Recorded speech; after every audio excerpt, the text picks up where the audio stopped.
શ્રી પ્રભુને પ્યારા શ્રી યમુનાજીના લાડીલા એવા રસિક સત્સંગી વૈષ્ણવોને જય શ્રી કૃષ્ણ। તો આ દિવ્ય અને અલૌકિક કથા, એ કથાનું સર્વોપરી પુણ્ય જે હું વાત કરી રહ્યો હતો, વૈષ્ણવ જીવનનું, વૈષ્ણવ જીવનની સાર્થકતા જેમાં સમાયેલી, એટલે કે આ એક સત્કર્મ કરવા માત્રથી વૈષ્ણવી જીવનના સમસ્ત સત્કર્મો થઈ જાય છે।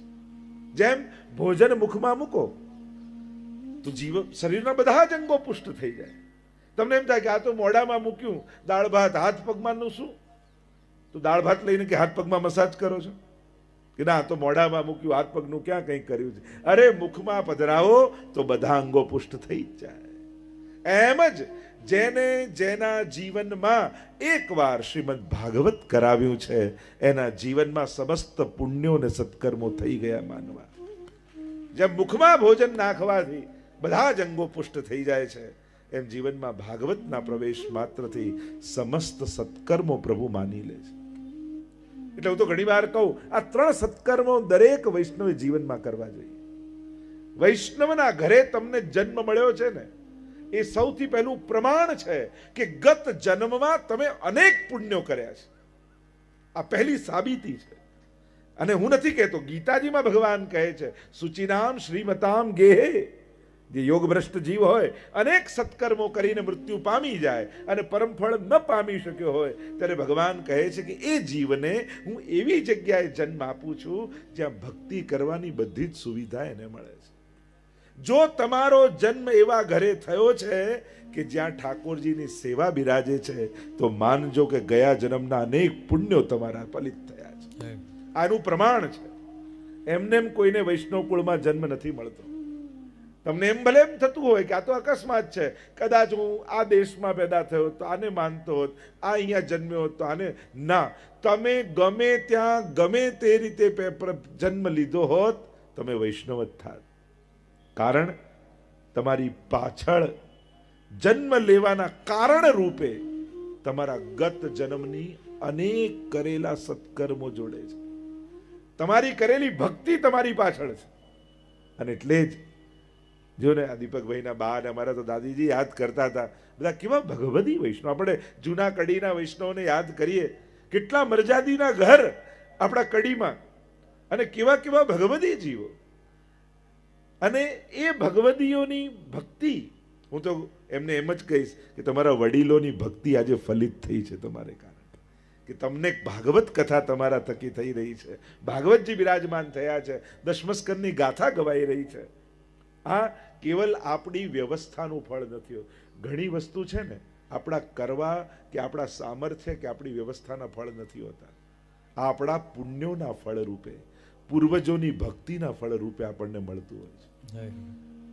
અને એટલે જ અહીંયા બેઠા છે।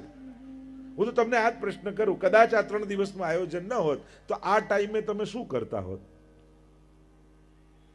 અહીંયા ન હોત, કથા ન હોત, ક્યાંક લૌકિકની સંસારની ગાંઠો જ બાંધતા હોત।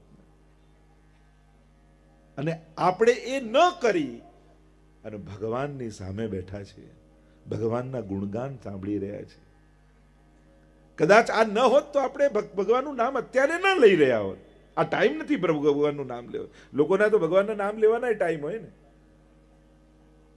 મહાપ્રભુજી ભલે આજ્ઞા કરે છે કે તસ્માત સર્વાત્મના નિત્યમ શ્રી કૃષ્ણ શરણમ મમ વદત ભિરેવ સતતમ સ્થે મિત્તે મે મતિ। મહાપ્રભુજી તો એમ કહે છે કે ગાયના શિંગડા પર રાઈનો દાણો રહે એટલી વાર પણ જો ભગવાનને ભૂલો ને તો કલયુગ પ્રવેશ કરી જાય। મનને મોકો મળતા જ સંસારને પકડી લે છે। એટલે મનને બહુ અવસર નહીં આપવા। તો આપણે તો સમય હોય, માણસની વિચિત્રતા જે છે, હું તો ઘણી વાર કથામાં કહું કે સારા સારા કર્મો, સારા સારા વિચારો, એ બધાને ટાઈમ ફ્રેમમાં બાંધી રાખવા। અમારે સેવા તો સવારે 7 થી 8 કરવાની જ, 8 વાગ્યા પછી ના, પછી તો પ્રભુ પહોંચી જાય। અને ક્રોધ એ તો 24 કલાક કરવાનો, લોભ એ તો 24 કલાક કરવાનો, ઈર્ષા એ તો 24 કલાક કરવાની। ખાલી પાઠ અને સેવા માટે ટાઈમ ફ્રેમ બાંધી રાખવાની। એટલે સારી સારી વસ્તુઓને આપણે સમય અને સ્થાનમાં બાંધી રાખીએ છીએ અને દુર્ગુણોને છૂટો દોર આપીને બેઠા છે। પ્રભુનું નામ ક્યાં લેવાનું? કે મંદિરમાં, ઠાકોરજીની આગળ, પાઠ કરીએ ત્યારે. એટલે એની માટે જગ્યા ફિક્સ. ક્રોધ માટેની કોઈ જગ્યા ફિક્સ છે? એ તો જ્યાં આવે ત્યાં કરી જ નાખવા. દ્વેષ માટેની કોઈ જગ્યા નક્કી ખરી? તો વિચાર કરો, પાપને કેટલા અવસરો આપણે આપીએ છીએ, કેટલા મોકા અને ચાન્સ આપીએ છીએ કે આપણા જીવનનું પતન થાય એના માટે કેટલી સુવિધાઓ આપણે આપી રાખેલી છે, અને આપણું ઉત્થાન થાય એને માટે કેટલી સીમિતતા આપણે કરી રાખી છે. ચિંતન તો કરો, વિચાર તો કરો. કલ્યાણ થાય એની જગ્યા કઈ? તો ખાલી એક મંદિર, ઘરમાં ઠાકોરજી બિરાજતા હોય. હું પુણ્ય મને મન સત્કર્મનો, જો અત્યારના સમયમાં સારું કરવું સહેલું છે, પણ સારું વિચારવું બહુ અઘરું છે. અત્યારે સામર્થ્ય વધ્યું છે ને, ઉઘાડાને કપડા આપનારા ઘણા લોકો છે, બીમારને દવા આપનારા ઘણા લોકો છે, ભૂખ્યાને અન્ન આપનારા ઘણા લોકો છે, પણ કોઈ સુખીને જોઈ સુખી થનારા લોકો ક્યાં છે દુનિયામાં? આજે માણસ કોઈનું સુખ નથી જોઈ શકતો. કંઈક કોઈકનું સારું થાય ને તો ખબર છે કઈ રીતે, તો તું કરને કોણ ના પાડે છે? લોકો એમાંય કારણમાં કાંઈક ને કાંઈક એવું ગોતી લે અને પોતાને સંતોષ આપવાની કોશિશ કરે. ના, દુનિયામાં સારું. હવે વિચાર કરો, ઘરથી નીકળો એટલે ચારે બાજુ એ દેખાય જેનાથી મન બગડે. મનને સારો વિચાર આવે એવી જગ્યા કઈ? ઘણી વાર લોકો એમ કહે આ કથા ને આ મંદિરો, એના કરતા હોસ્પિટલ બાંધો, ગરડાઘર બાંધો, આ કરો પેલું કરો. અરે, સમાજનો સર્વાંગી વિકાસ થવો જોઈએ. સમર્થ વ્યક્તિ જો સારો વિચાર વાળો નહીં રહે ને, તો એ જ સામર્થ્ય સમાજનું પતન કરી નાખશે. એટલે સમાજ સ્વસ્થ કેવલ શરીરથી નથી બનતો, વિચારોથી સ્વસ્થ બનવો જોઈએ, તો જ સમાજ સ્વસ્થ થઈ શકે. અત્યારે આપણે વાંધો લઈએ રશિયા યુક્રેન જોડે, આવું કે અરે એ એના લેવલ પર ઝઘડે છે, તો આપણે આપણા લેવલ પર આ જ કરી રહ્યા છીએ. રોજ હુમલાઓ જ કરીએ છીએ, રોજ એટેક જ કરીએ છીએ. આપણે આપણા સામર્થ્ય પ્રમાણે કરીએ છીએ, એ એના સામર્થ્ય પ્રમાણે કરે છે. પણ મોટું થાય એનો વિરોધ છે, પણ ઘરમાં રોજ આપણે બોમ્બ બાઇન્ડિંગ કરતા હોય એમાં કોઈ વાંધો નથી હોતો આપણને. એટલે વિશ્વ શાંતિ માટે આત્મ શાંતિ થવી નિતાંત જરૂરી છે. ખાલી એના સ્ટેજનો જ ફરક છે, એના સ્થાનનો જ ફરક છે. જે વસ્તુ નથી ગમતી દુનિયામાં થતી એ રોજ આપણે આપણા જીવન દ્વારા કરીએ છીએ, અને આપણને લાગે આટલા આમાં શું છે, દેશોએ ન લડવું જોઈએ, અચ્છા, અને ઘરમાં લડવું જોઈએ. આપણે ચિંતન તો કરો, આ લડવાની વૃત્તિ જ તો ક્યાંક એ મોટું લેવલ કે સ્થાન મોટું થઈ જાય ત્યારે મોટા લેવલ પર થઈ જાય છે. સમાજને સ્વસ્થ બનાવવા માટે સદવિચાર વાળો સમાજ જોઈશે, નહીં તો આપણું સામર્થ્ય જ સમાજનું પતન કરી નાખશે. કારણ કે અત્યારનો સમય જે રીતે સમાજ દોડી રહ્યો છે, આગળ જઈ રહ્યો છે, એની ઝડપ જ ક્યાંક એના પતનનું કારણ ન બની જાય. જે તેજી પકડી છે, અને તેજી કેવલ વસ્તુ મેળવવા માટે જ નહીં, જે બાળક 20 વર્ષે વાત જાણવી જોઈએ એ આજે 10 વર્ષે જાણી લે છે. ક્યાંક સમયથી પહેલી વસ્તુ યા વિચાર માણસનું પતન તો નહીં કરી નાખે ને. ચિંતનની બહુ જ જરૂર છે, એટલે જ સત્સંગની જરૂર છે. મન પવિત્ર થાય એની સમાજને બહુ જ જરૂર છે. કારણ કે જો સારા વિચારો ખતમ થઈ ગયા, સજ્જન વ્યક્તિઓ સમાપ્ત થઈ ગયા, તો આ દુનિયાને માણસ જ ખતમ કરી નાખશે. દરેક દેશે દુનિયા ખતમ થઈ જાય એટલા સાધનો ભેગા કરી જ રાખ્યા છે, બસ બુદ્ધિ બગડવાની વાર છે. આ બુદ્ધિ સુધરેલી છે ત્યાં સુધી દુનિયા સ્વસ્થ છે. બાકી જે દિવસે માણસ, સમર્થ લોકોની બુદ્ધિ બગડીને, એ દિવસે સમાજનું સર્વનાશ માણસ જ કરી નાખશે. એટલા માટે સત્સંગની જરૂર છે, મંદિરની જરૂર છે. તમે 1 કલાક કોર્ટમાં જઈને બેસો, તમે 1 કલાક હોસ્પિટલમાં જઈને બેસો, તમે 1 કલાક પોલીસ સ્ટેશને જઈને બેસો, અને 1 કલાક મંદિરે જઈને બેસો. કોર્ટમાં બેસો ને એમ લાગે આખી દુનિયા લડી જ રહી છે, હોસ્પિટલમાં બેસો એમ લાગે આખી દુનિયા બીમાર જ છે. સમાજમાંથી રસ ઉડી જશે, જીવનમાંથી રસ ઉડી જશે. પણ કલાક મંદિરે જઈને બેસશો ને તો એમ થશે કોઈ આપણી જોડે હોય ન હોય, મારો ઠાકોરજી મારી સાથે છે. જીવન જીવવાનું બળ મળશે. અને આ બળની શું જરૂર નથી, સારા વિચારોની જરૂર નથી. તમારા જ ઘરના સ્વજનોના બધાના વિચાર બગડી જાય તો તમને શાંતિ ઘરમાં લાગશે નહીં. એટલે તમને પણ સત્સંગની જરૂર છે જ, તમારા પરિવારને પણ સત્સંગની જરૂર છે જ. સત્સંગ એટલે સદવિચારનો સંગ, અને સદવિચાર, સદભાવના, સત્કર્મોનો સોર્સ ક્યાંક હોય તો એ ઈશ્વર છે. ઈશ્વર જ છે ને. અરે અમારા ડોક્ટર સાહેબને પૂછો, અને એમને કોઈ પૂછો કે લાંબુ જીવન જીવવા શું કરવાનું, તો કે આનંદમાં રહેવાનું. બધા ડોક્ટર એમ જ કે આનંદમાં રહેવાનું, ખુશ રહો, આનંદમાં. આનંદમાં રહેવાનું કે ખરા, પણ આનંદ ક્યાં મળે એ પાછા ના બતાવે. આ તો કથામાં આવીએ, અને હમણાં કથાના અંતમાં જોજો તમને આનંદ ક્યાં મળે ખબર પડશે. ક્યાં મળે? નંદ ઘેરા નંદ ભયો, જય કનૈયા લાલ કી, નંદ ઘેરા નંદ ભયો, જય કનૈયા લાલ કી. નંદના ઘરે કોણ થયો? આનંદ થયો. એ ઈશ્વરને શાસ્ત્રોમાં એની ડેફિનેશન શું આપી? આનંદ માત્ર કરપાદ મુખોદરાદિ.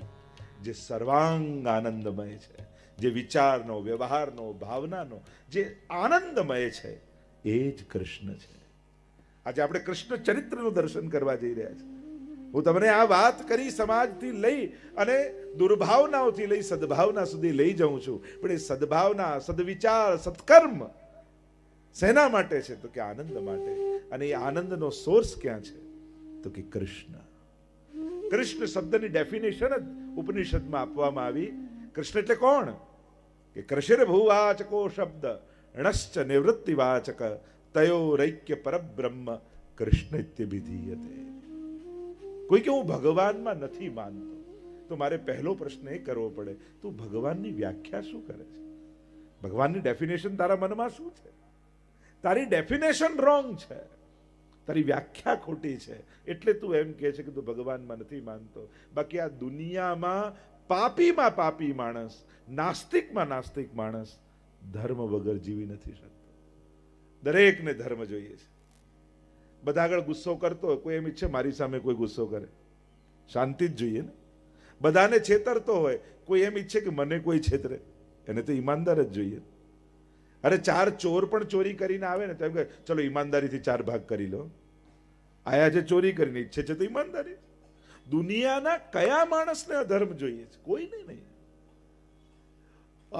અધર્મી વ્યક્તિ હોય એને પોતાને તો ધર્મ જ જોઈએ. દુનિયામાં કોઈ ખરાબ માણસ ગોતો તમે? બધા સારા જ ગોતે. અરે પ્લમ્બર પણ જરૂર પડે તો કોઈ સારો પ્લમ્બર ધ્યાનમાં છે? કોઈ સારો ડોક્ટર ધ્યાનમાં છે? કોઈ સારો મિસ્ત્રી ધ્યાનમાં છે?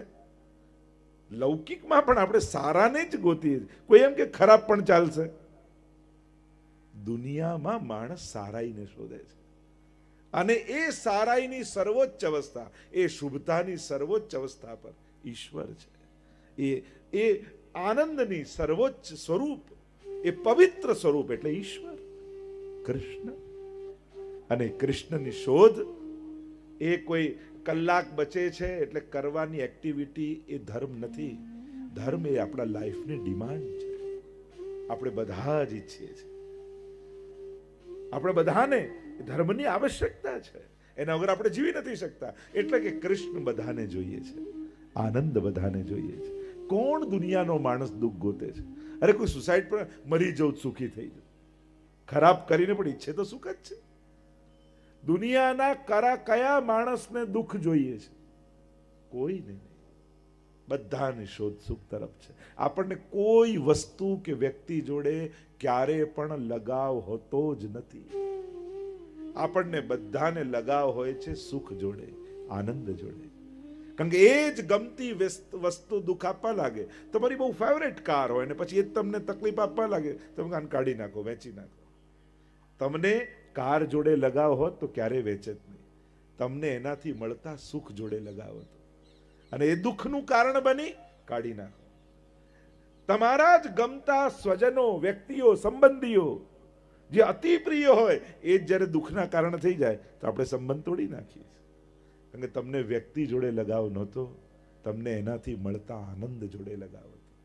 અને જે દિવસે આનંદ મળતો બંધ થયો એ જ દિવસે વસ્તુ અને વ્યક્તિમાંથી રસ ઉડી ગયો, એનાથી દૂર ભાગી ગયા. દરેક વ્યક્તિને લગાવ આનંદ સાથે છે. હવે ગવર્મેન્ટ એમ જાહેરાત કરી દે કે હવે નોટ નહીં ચાલે, હવે કાંકરા ચાલશે, પથરા ચાલશે. મોદીજી 8 વાગે રાતના આવે ને એકદમથી એમ કે હવે નોટ બંધ અને પથરા ચાલશે, તો આપણે પથરા ભેગા કરીએ. આપણને તો જેનાથી સુખ આવે એમાં લગાવ છે, નોટ જોડે થોડી લગાવ છે. સુખ જોડે લગાવ છે, આનંદ જોડે લગાવ છે. અને જ્યારે એટલે જ બે વસ્તુ જુદા છે. ઘણા લોકો એમ કે મહેનતથી મળે, ભાગ્યથી મળે કે ભગવાનની કૃપાથી મળે. એમાં સાચું શું? બધાના જુદા જુદા લોજિક હોય છે. ઘણા પરિશ્રમવાદીઓ, પુરુષાર્થવાદી હોય એટલે એમ કે બધું મહેનતથી, બધું પુરુષાર્થથી મળે છે. કોઈ ભાગ્યવાદી હોય કે બધું નસીબથી મળે. નસીબથી કહ્યું ને કે સમયથી પહેલા ને ભાગ્યથી વધારે કોઈને ન મળે. સમયથી પહેલા કોઈને ન મળે. ભાગ્યવાદી હોય અને વૈષ્ણવ તો કૃપાવાદી હોય. બે વસ્તુ જુદી છે. બુદ્ધિ અને મહેનતથી કાર લાવી શકો, પણ કારથી સુખ તો ઈશ્વર કૃપાથી જ મળે. તમે ઘર બનાવી શકો મહેનત અને બુદ્ધિથી, પણ જો બે વસ્તુ જુદી છે. એક ઘરનું સુખ અને એક ઘરથી સુખ. એક સંબંધીનું સુખ અને સંબંધીથી સુખ. એક પૈસાનું સુખ અને બીજું છે પૈસાથી સુખ. આ બંને જુદી વસ્તુ છે. ઘણા લોકોને પૈસાનું સુખ છે, પૈસાથી સુખ નથી. ઘણા લોકોને ઘરનું સુખ છે પણ ઘરથી સુખ નથી. ઘણાને કારનું સુખ છે પણ કારથી સુખ નથી. ગમતું કાર આવી ગઈ પણ એને જ્યારે જોઈતી હોય ત્યારે બધા લઈને બહાર જ ગયા હોય. એને જ્યારે જવું હોય ત્યારે ડ્રાઈવર આવે જ નહીં. ઘણાને કારનું સુખ હોય છે, કારથી નથી હોતું. બંને જુદી વસ્તુ છે. તમે બુદ્ધિ અને પુરુષાર્થ કરી વસ્તુ લાવી શકો, વ્યક્તિ જોડે ભેગા કરી શકો, પણ પુણ્ય ઓછા પડે ને તો એ વસ્તુ મળેલી, એ મળેલા વ્યક્તિઓ સુખના કારણ નથી થઈ શકતા. આપણને ગમતી વસ્તુ ન મળે તો આપણને એમ લાગ્યું કે આટલા પૈસા ઓછા પડ્યા. પૈસા ઓછા પડ્યા એનો વિચાર આવે. ક્યારે એવો વિચાર આવ્યો આટલા પુણ્યો મારા ઓછા પડ્યા. જો આટલા પુણ્યો અધિક હોત, કારણ કે સુખ પુણ્યથી આવે છે. મહેનતથી પૈસો આવી શકે પણ સુખ પુણ્યથી આવે છે. મહેનતથી, બુદ્ધિથી ઘર બાંધી શકો પણ ઘરમાં સુખ તો પુણ્યથી આવે છે. અને સર્વોચ્ચ પુણ્ય એટલે શ્રીમદ ભાગવત. એ પુણ્યનો સોર્સ એટલે એક વસ્તુ યાદ રાખજો, માણસ મદદ કરી શકે, સુખી ન કરી શકે. તમે કોઈને હેલ્પ કરી શકો પણ તમારી મદદથી કોઈ સુખી થશે એની ગેરંટી ના આપી શકો. સુખ તો ઈશ્વર કૃપાથી આવે છે. એટલે કૃષ્ણ કોણ છે?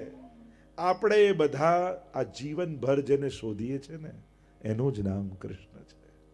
અને એ કૃષ્ણની કથા, અને એ જ્યારે આનંદ મનુષ્ય દેહ ધારણ કરીને અવતાર ધારણ કરે છે અને પોતાના ભક્તો પર કૃપા કરવા માટે ભૂતલ પર આવે છે, અનેકવિધ પ્રકારની લીલાઓ કરી આપણને આનંદનું દાન કરે છે.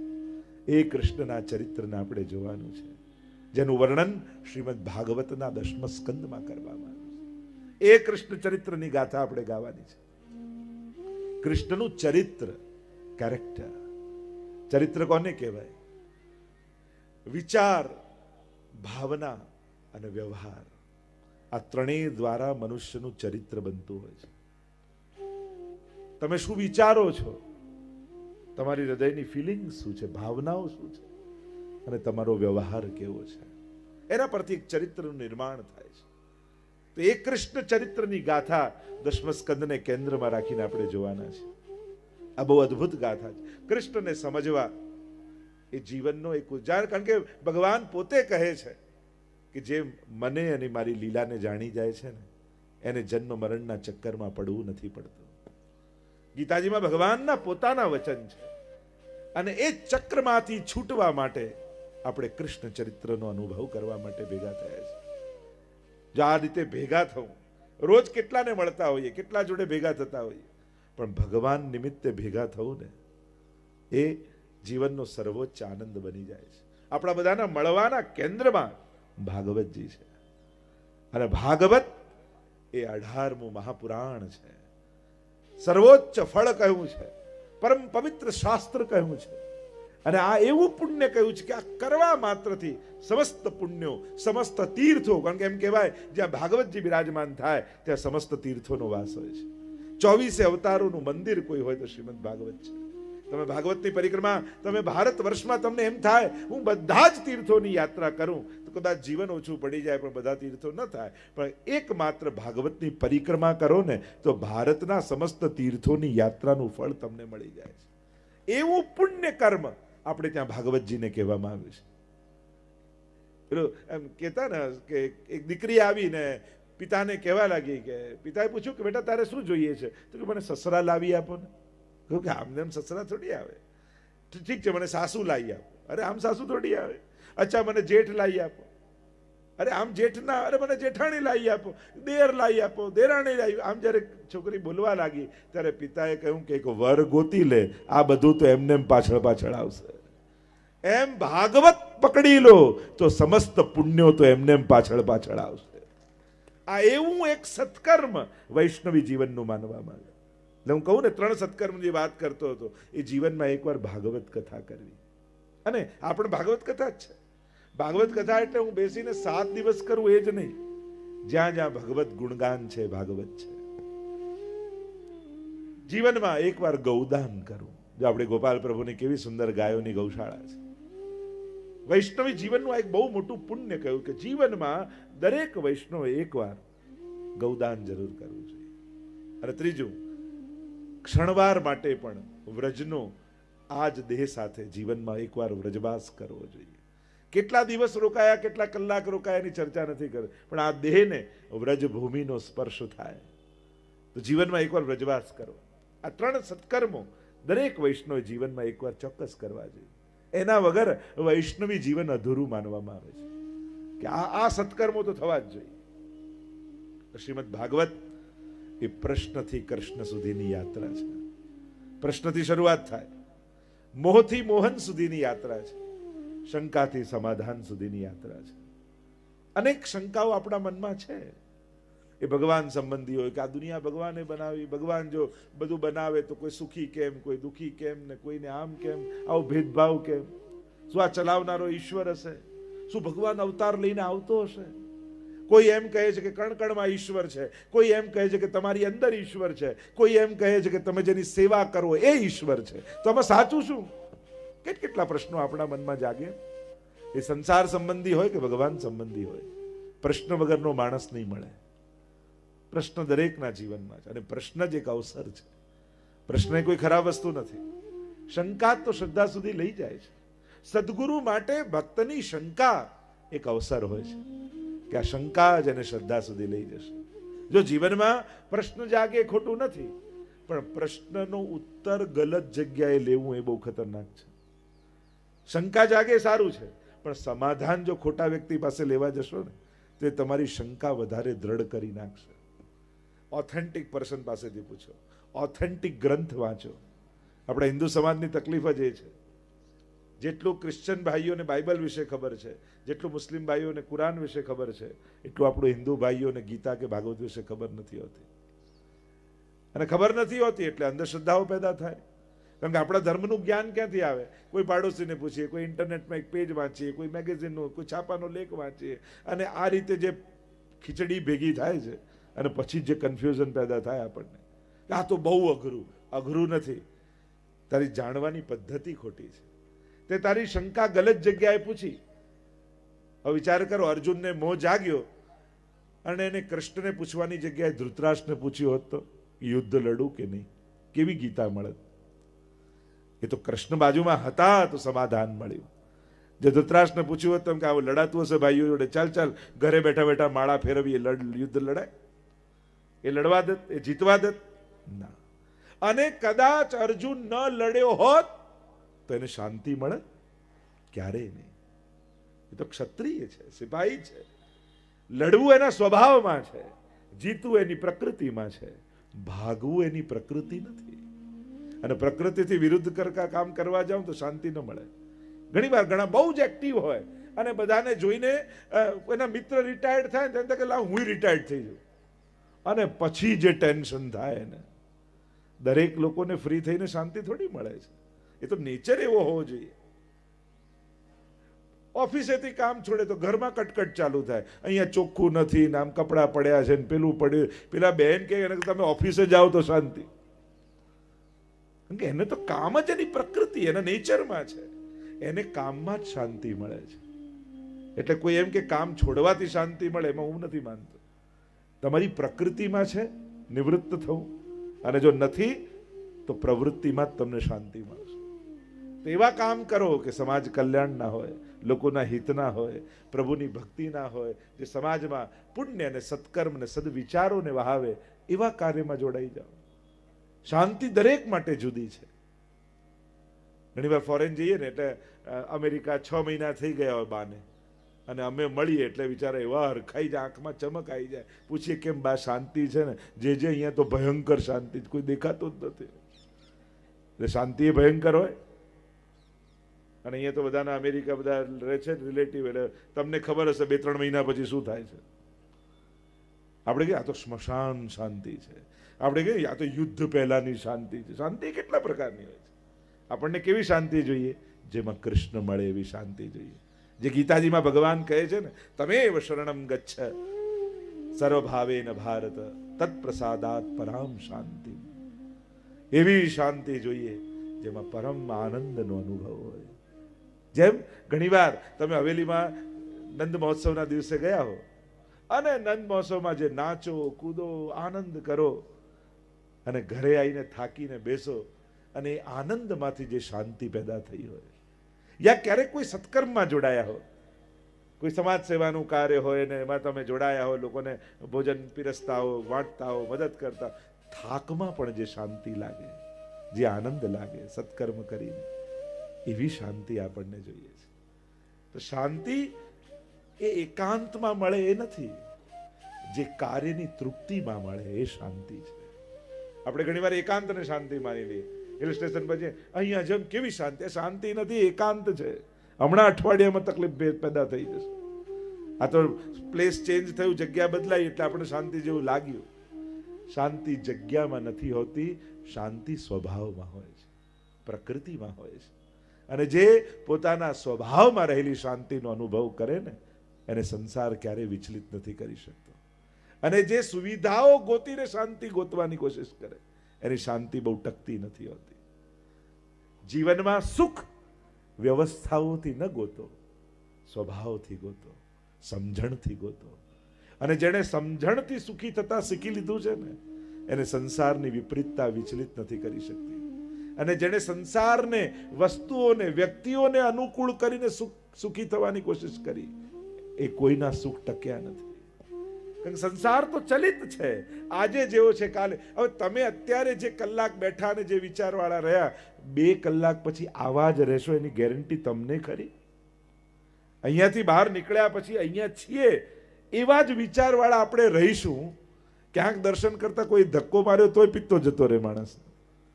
આ તો બહાર નીકળતા જ કેવા છું કોને ખબર. કાંઈ ભરોસો આપણને આપણી જાત પર પણ ખરો ના.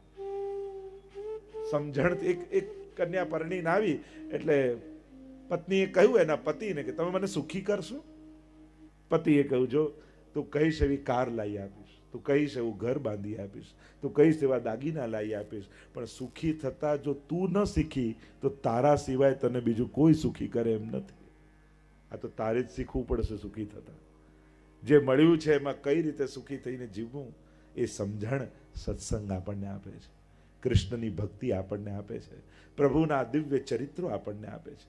તો આ કૃષ્ણ ચરિત્રની ગાથા જીવનનો એક એવો મહામંત્ર આપણને આપશે કે જ્યારે કૃષ્ણ તમારો થઈ જશે, કૃષ્ણ મારો છે, હું કૃષ્ણનો છું, આ મહામંત્ર જ્યારે જીવનનો મંત્ર બની જશે, ત્યારે કોઈ પણ સંજોગો, કોઈ પણ પરિસ્થિતિ તમને દુખી નહીં કરી શકે. જ્યારે તમે, આપણે તો બ્રહ્મ સમાન લેતા આત્મા તુલસી દળ લઈને બોલીએ છીએ ને, હે કૃષ્ણ હું તારો છું, હે કૃષ્ણ હું તારો છું. મંત્ર એ કેવલ શબ્દો નથી, એ જીવનની સૌથી મોટી સૂઝનું નામ છે. હું કૃષ્ણનો છું. આજે કોઈને પૂછીએ કે તમે કોના, હૃદય પર હાથ મૂકીને કહો. કોઈ કે હું ધંધાનો, કોઈ કે હું ઘરનો, કોઈ કે હું પૈસાનો, કોઈ કે હું આનો. ભક્ત એમ કહે છે કે હું કૃષ્ણનો છું. સંસારમાં સંસારના કાર્યો કરતા કરતા પણ એક અવેરનેસ જીવનમાં છે, હું કૃષ્ણનો છું. કારણ કે કૃષ્ણ જેનો થઈ જાય ને, જો ને વસુદેવજીના માથે કૃષ્ણ આવ્યા અને જ્યાં માથે આવ્યા બધી બેડીઓ ખુલી ગઈ, રસ્તાઓ મળી ગયા અને કારાગૃહમાંથી, કેદમાંથી નંદાલય પહોંચી ગયા. આપણે બધા કર્મોની કારાગૃહમાં ફસાયેલા છીએ, કર્મોની કેદમાં આપણે બધાએ બંધાયેલા છીએ. છૂટવાનો એક જ ઉપાય, માથે કૃષ્ણ આવી જશે ને તો બધેથી બેડીઓ ખુલી જશે અને કારાગૃહનું અંધારું એ નંદ મહોત્સવનો આનંદમાં બદલાઈ જશે. જ્યારે નંદ બાબાના ઘરે, એટલે જ પુષ્ટિ માર્ગમાં શબ્દ શું છે, તમારા માથે કયું સ્વરૂપ બિરાજે છે. આપણે કહીએ ને પિતૃચરણના માથે ગોપાલ પ્રભુ બિરાજે છે. પુષ્ટિ માર્ગમાં શબ્દ, અમે તમારા ઘરે ઠાકોરજી ક્યારે પધરાવતા જ નથી, અમે તમારા માથે ઠાકોરજી પધરાવીએ છીએ. એટલે જ પૂછવાનો પ્રકાર આપણે ત્યાં એ છે, તમારા માથે કયું સ્વરૂપ. કારણ કે જેના માથે કૃષ્ણ આવે ને એને કોઈ દુનિયામાં રોકી શકતું નથી. વસુદેવજી એનું પ્રમાણ છે. કેવા બંધનો કંસના, કૃષ્ણ માથે આવ્યો તો બધેથી રસ્તા નીકળ્યા. દુનિયાનો માણસ અફસોસ કરશે, મદદ કરશે, સાથે ચાલશે, ભાગ્ય નહીં બદલી શકે. કૃષ્ણ તમારું ભાગ્ય બદલવાનું સામર્થ્ય રાખે છે. જ્યારે સામર્થ્યો અને સમજણ ટૂંકી પડી જાય ને ત્યારે કૃપા કામ કરી જતી હોય છે. કરેલી સેવા આગળ આવી જતી. આપણે ઘણી વાર કહીએ ને કે મેં તો એવું કાંઈ નહોતું કર્યું, ખબર નહીં વડીલોની ભક્તિ આગળ આવી ગઈ, મારા કરેલા પુણ્યો આગળ આવી ગયા. અને ઘણીવાર એવું થાય, જ્યારે જ્યારે તમને એમ લાગે કે મારા સમજણ અને સામર્થ્ય અને આવડત કરતા ભગવાને મને વધારે આપ્યું છે, ત્યારે સમજી લેજો ક્યાંક વડીલોએ ફેરવેલી માળા કામ લાગી ગઈ છે. એમણે લીધેલું ભગવત નામ મારા ભાગ્યને બદલવાનું સામર્થ્ય રાખે છે. અને આ બધા વડીલોના જ આશીર્વાદ છે.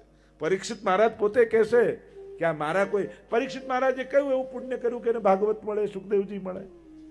પુણ્ય ક્યાં, પાપ કરીને આવેલા.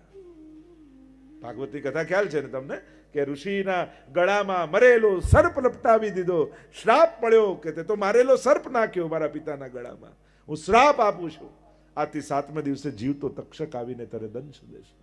પાપ જ કર્યું હતું ને, શ્રાપ જ મળ્યો હતો ને, પણ શ્રાપિતને પણ સમર્પિત બનાવી દે એવી કોઈ કથા હોય તો આ ભાગવતની કથા છે. આ કૃષ્ણના ચરિત્ર છે.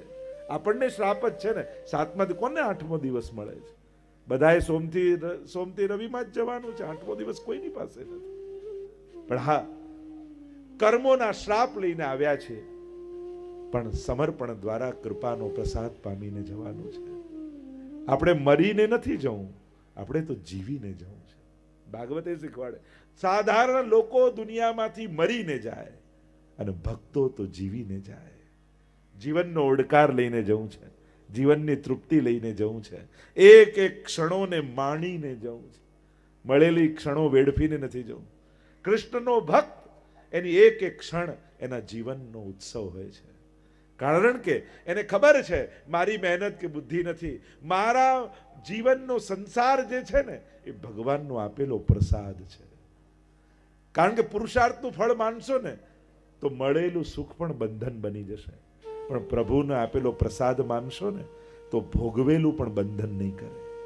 કારણ કે આ તો પ્રસાદ છે. જીવનમાં જે મળ્યું એ ઠાકોરજી પ્રસાદ રૂપે મને આપ્યું છે. અને પ્રસાદ ગાંઠોને ખોલે છે, બાંધતું નથી. પણ પુરુષાર્થનું ફળ એ ભલે સુખ હોય તો શાસ્ત્રોએ એને પણ સોનાની બેડી જ કહી છે કે પુણ્ય પણ સોનાની બેડી છે, પાપ લોઢાની બેડી તો પુણ્ય પણ બાંધે. આપણે તો પાપ અને પુણ્ય બંનેથી પર થઈ ભગવાનના પ્રસાદ રૂપે આને સ્વીકારવાનું, ઠાકોરજીના આશીર્વાદ રૂપે સ્વીકારવાનું. તો આ કૃષ્ણ ચરિત્ર શું કરશે તો કે આપણને કૃષ્ણના કરશે અને કૃષ્ણને આપણો બનાવી દેશે. આપણે તો કહીએ કે પ્રભુ, અને ઘણીવાર લોકોને એમ થાય કે હું પ્રભુને મળવા માટે આટલા લાલાયિત રહું છું અને મને હંમેશા એમ થાય પ્રભુ ક્યારે મળે, પ્રભુ ક્યારે મળે. તો મને ભગવાનને મળવાની ઈચ્છા થાય છે, તો શું ઠાકોરજીને પણ ક્યારેક મને મળવાની ઈચ્છા થતી હશે? સહજ ભક્તને પ્રશ્ન થાય ને કે આપણને તો ઠાકોરજીને મળવાની ઉત્કંઠા થાય, પણ શું ક્યારે પ્રભુને આપણને મળવાની ઈચ્છા થતી હશે? અને થતી હોય તો ખબર કેમ પડે કે ઠાકોરજીને મળવાની ઈચ્છા થઈ છે? તો કે સાવ સહેલી વાત, જ્યારે જ્યારે આવા કથામાં બેસવા મળે ને ત્યારે માનજો કે ઠાકોરજીને આપણને મળવાની ઈચ્છા થઈ છે.